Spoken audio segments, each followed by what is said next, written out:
Hi there folks, Gareth here from Mobile Tech Addicts doing a quick unboxing of the Acer Neotouch s200. Pretty swish little box here, I have to say. It's quite rigid as well, as it's quite unusual for phones to have rigid boxes like this now. There's the phone itself inside, and this thing lifts out. Then there's like a two-level effect, and it opens like this. So allow you into the quick guide, warranty card, synchronize your Windows phone with your Windows-based PC. Okay.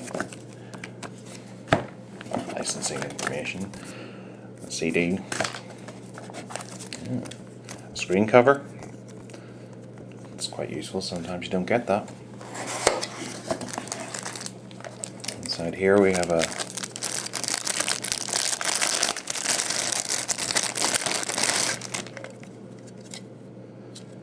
okay.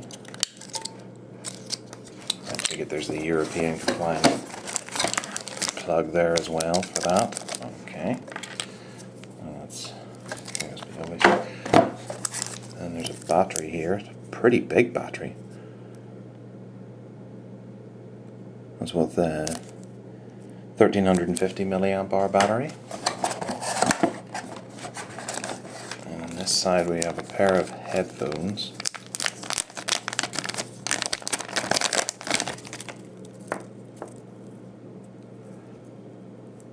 Look forward to testing those out because headphones seem to be getting a little better when included. Just a button there. And finally, yeah, USB cable. Okay, the device itself is pretty big. And there it is beside the Touch Pro 2. There's me. Hello. That's the Acer, right? And let me take off this. And it's quite nice actually. It's very fingerprinty. With a 5 megapixel camera there.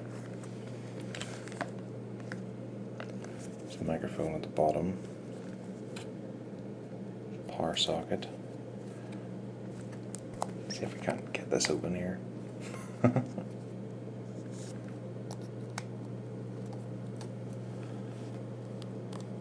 Oh jeez.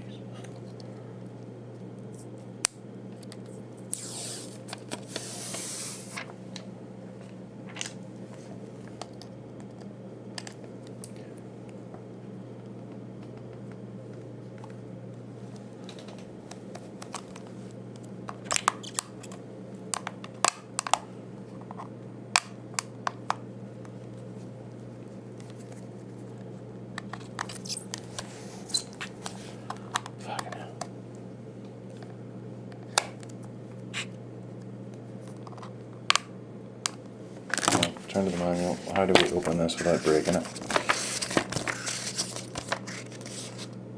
Lift that up.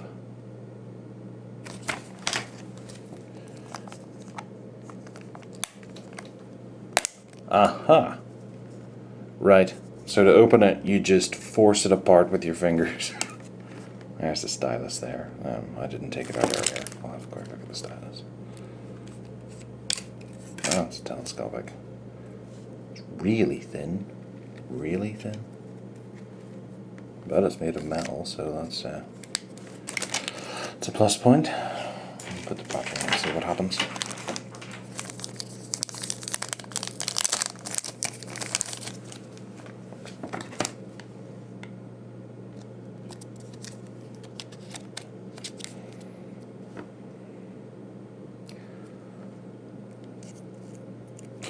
Okay.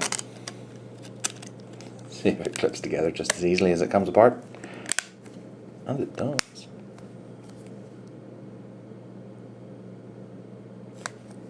And there's a bit of power there.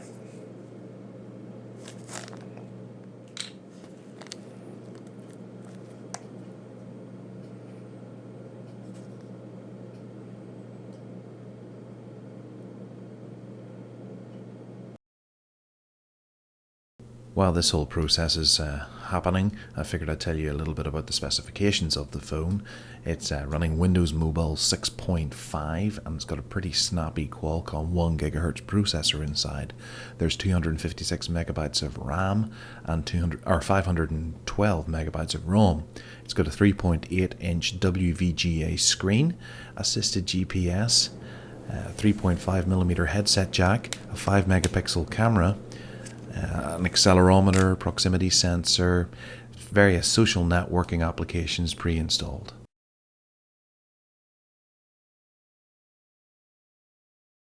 So it's finally boot up, and the Today screen is somewhat different to most others. It's a list of favourite shortcuts that, yes, you can edit with that button there, which is a soft key on the screen. Down the bottom, I noticed that there's no actual Windows key. There's a send call, end call, back button, and I think that might be a home button. I'm not too sure. I haven't quite worked out exactly what it is. There's a soft lock button here that brings up the lock, and that is the same as the start button. So you have start up at the top, that brings up that, and then there's a more convenient, slightly larger button that brings up your start menu here. Exclusive software wise, there seems to be this link that brings up social networking clients, shortcuts to Flickr, Facebook, YouTube, I beg your pardon, Blogger and things. Pressing the back button seems to take you back. Anything else in here? Microsoft My Phone comes as standard. MSN Money, which requires to go onto the internet. Also, I don't have any money, so it's completely useless. Windows Live, MSN Weather. I suppose most of those would be left out of most HTC devices because they provide their own in the TouchFlow interface. The calculator here seems to have a different icon on it. It's quite a finger-friendly calculator.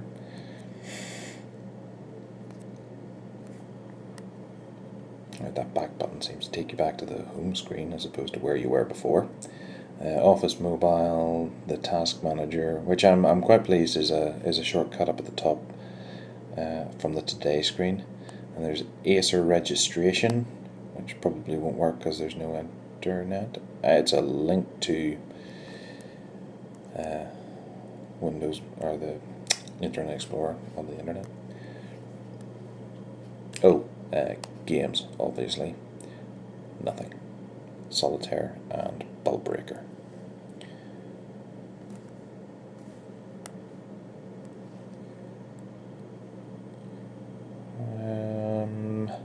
There's a Facebook application. Search widget. Notifications manager, that sounds kind of funky. Okay. Right. And it's not really going to be able to achieve much because I don't have my SIM card in the phone just yet. Utilities wise, there's getting started and a backup utility, satellite data update, obviously for the GPS, and GPS viewer. Seems to be a fairly attractive application.